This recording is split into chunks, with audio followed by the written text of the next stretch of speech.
Live from Fargo and serving you on TV, online, and on the go. This is Valley News Live at 6. It's kind of a hot topic when it comes to people who are thinking about divorce right now and how that might affect their income in the future. Divorce rates have been on the decline, according to recent data, but that could all change again thanks to the new Tax Act. Valley News Team's Rose Itzkovitz explains how some may be in a rush to cut ties before 2019. Fargo family attorney Shannon Parvey says the new Tax Cuts Act has made cutting ties a hot topic. The reason that people are thinking about divorce perhaps right now in 2018, because this particular portion of the tax law is not going to be affecting taxes until 2019. The previous 75-year-old tax law that's still in effect right now gave a deduction for the one paying alimony. If you're paying spousal support, it's really not dollar for dollar what it's going to sound like to you. Meaning, let's say in a divorce you owe $1,000 in spousal support. Depending on your tax bracket where you fall, but you're really not paying that $1,000, you'd be paying, more like $700. But now with the new Tax Cuts and Jobs Act, you'd be paying the full $1,000, which is why Parvey says she's getting more inquiries about divorce now before it takes effect in 2019. If you get divorced in 2018, you're still grandfathered in under the old tax consequences, the old tax law. And it's not just here in North Dakota.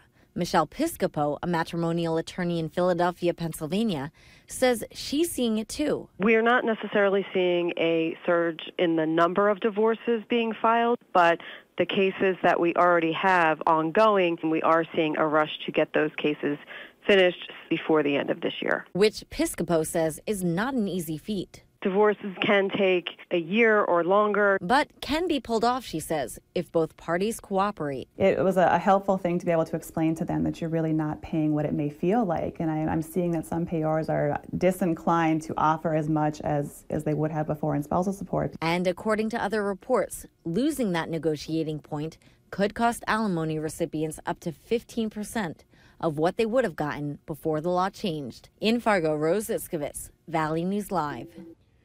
While this particular tax change won't take effect until 2019, the same is not true for some other revisions. Certain other changes are already in effect for the 2018 tax year, but as most people are currently filing for the 2017 year, they'll likely not feel any of the effects until next tax season. Little by little, our spring snowmelt continues. While it may not be as fast as most want, it is better than the alternative. Hutch is here with a look at tonight's forecast. Indeed, that's the case. As we take a look at our satellite and radar, the alternative is taking place to our south and southwest. Rapid City into parts of eastern Montana seeing bands of moderate to heavy snowfall. This storm system will stay to our south. A quiet evening. Temperatures slipping into the low 30s. By bedtime, we'll be in the mid-20s. A few high clouds building in as associated with that storm to our south. Up north, where it's a little clearer, will cool off quickly. Some patchy dense fog in the overnight hours of possibility. We'll have an update on the weekend forecast and a look at that snow system heading our way for next week here in a moment. All right, thank you, Hutch.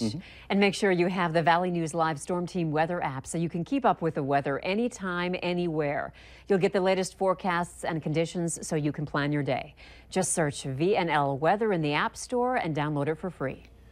A Minnesota man is behind bars after an online undercover child sex sting operation run by West Fargo police.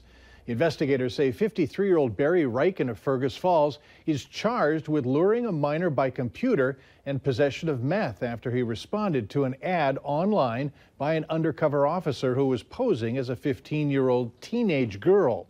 Police say during online conversations with the officers, Reichen agreed to meet with the female for the purpose of committing sexual acts with her at a hotel.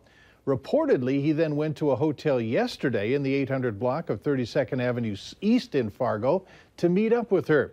Reichen was arrested without incident. He's currently being held in the Cass County Jail. Police are looking for a suspect who led them on a chase through the metro area. Authorities say officers arrived in the 1000 block of 3.5 Avenue East in West Fargo and saw a man passed out in a vehicle. They removed a weapon in his lap, woke him up, and then started questioning him before he started the car and fled the scene. He led officers on a high-speed pursuit that reached speeds of 90 miles per hour and went into Fargo. Police called off the chase for public safety reasons. Officers believe the suspect is involved in other investigations around the FM area. Family and friends paid their last respects to a former North Dakota governor today. George Sinner passed away at the age of 89 last Friday. He was North Dakota's last Democratic governor, having served from 1985 to 1992. Today's service was held at Nativity Church of Fargo, and a private burial took place in Castleton, where George Sinner grew up. I'll have more on this story tonight on Valley News Live at 10. Becker County is asking for your help in finding a missing man. The sheriff's office says 29-year-old Eric Hambleton was reported missing yesterday by his family. He was last seen on Saturday near Cormorant Village. Anyone who may have seen him or knows his whereabouts is asked to call the Becker County Sheriff's Office 218-847-2661. A Moorhead man has pleaded guilty to fatally shooting a man who was living in his garage.